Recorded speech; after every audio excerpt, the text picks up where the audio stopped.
नमस्कार दोस्तों, राधे राधे। गणेश चतुर्थी के ठीक एक तिथि बाद यानी भाद्रपद शुक्ल पक्ष की पंचमी को ऋषि पंचमी का व्रत रखा जाता है।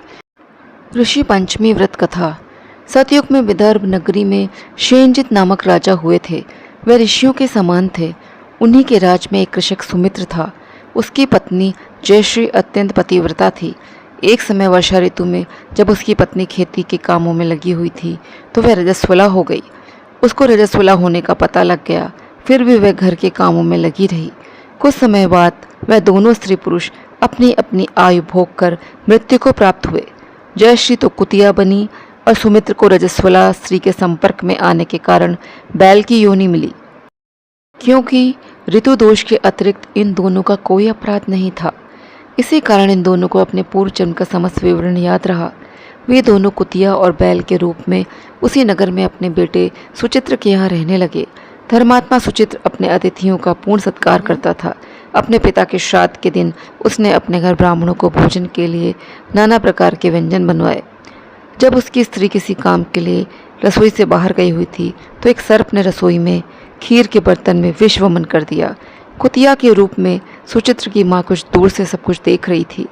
पुत्र की बहू के आने पर अपने पुत्र को ब्रह्महत्या के पाप से बचाने के लिए उस बर्तन में मुंह डाल दिया। सुचित्र की पत्नी चंद्रवती से कुतिया का यह कृत्य देखा न गया और उसने चूल्हे में से जलती लकड़ी निकालकर कुतिया को मारी। बेचारी कुतिया मार खाकर इधर उधर भागने लगी। चौके में जो जूठन आदि बची रहती थी वह सब सुचित्र की बहू उस कुतिया को डाल देती थी, लेकिन क्रोध के कारण उसने वह भी बाहर फिकवा दिया। सब खाने का सामान फिकवा कर बर्तन साफ करके दोबारा खाना बनाकर ब्राह्मणों को खिलाया। रात्रि के समय भूख से व्याकुल होकर वह कुतिया बैल के रूप में रह रहे अपने पूर्व पति के पास आकर बोली, हे स्वामी, आज तो मैं भूख से मरी जा रही हूँ। वैसे तो मेरा पुत्र मुझे रोज खाने को देता था, लेकिन आज मुझे कुछ नहीं मिला। सांप के विष वाले खीर के बर्तन को ब्रह्म हत्या के भय से छूकर उनके न खाने योग्य कर दिया था। इसी कारण उसकी बहू ने मुझे मारा और खाने को कुछ भी नहीं दिया। तब वह बैल बोला, हे भद्रे, तेरे पापों के कारण तो मैं भी इस योनि में आ पड़ा हूँ और आज बोझा ढोते ढोते मेरी कमर टूट गई है। आज मैं भी खेत में दिन भर हल में जुता रहा। मेरे पुत्र ने आज मुझे भी भोजन नहीं दिया और मुझे मारा भी बहुत। मुझे इस प्रकार कष्ट देकर उसने इस श्राद्ध को निष्फल कर दिया। अपने माता पिता की इन बातों को सुचित्र सुन रहा था। उसने उसी समय दोनों को भरपेट भोजन कराया, फिर उनके दुख से दुखी होकर वन की ओर चला गया। वन में जाकर ऋषियों से पूछा कि मेरे माता पिता किन कर्मों के कारण इन नीच योनियों में पड़े हुए हैं और अब किस प्रकार से उनको छुटकारा मिल सकता है। तब सर्वतमा ऋषि बोले, तुम इनकी मुक्ति के लिए पत्नी सहित ऋषि पंचमी का व्रत धारण करो तथा उसका फल अपने माता पिता को दो।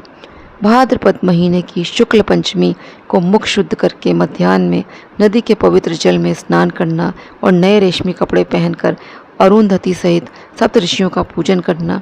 इतना सुनकर सुचित्र अपने घर लौट आया और अपनी पत्नी सहित विधि विधान से पूजन व्रत किया। उसके पुण्य से माता पिता दोनों पशु योनियों से छूट गए। इसलिए जो महिला श्रद्धापूर्वक ऋषि पंचमी का व्रत करती है वह समस्त सांसारिक सुखों को भोग कर बैकुंठ को जाती है। ऋषि पंचमी दूसरी कथा। ब्रह्मा जी ने कहा, हे राजन, विदर्भ देश में एक उत्तंक नामक सदाचारी ब्राह्मण रहता था। उसकी पत्नी सुशीला पतिव्रता थी।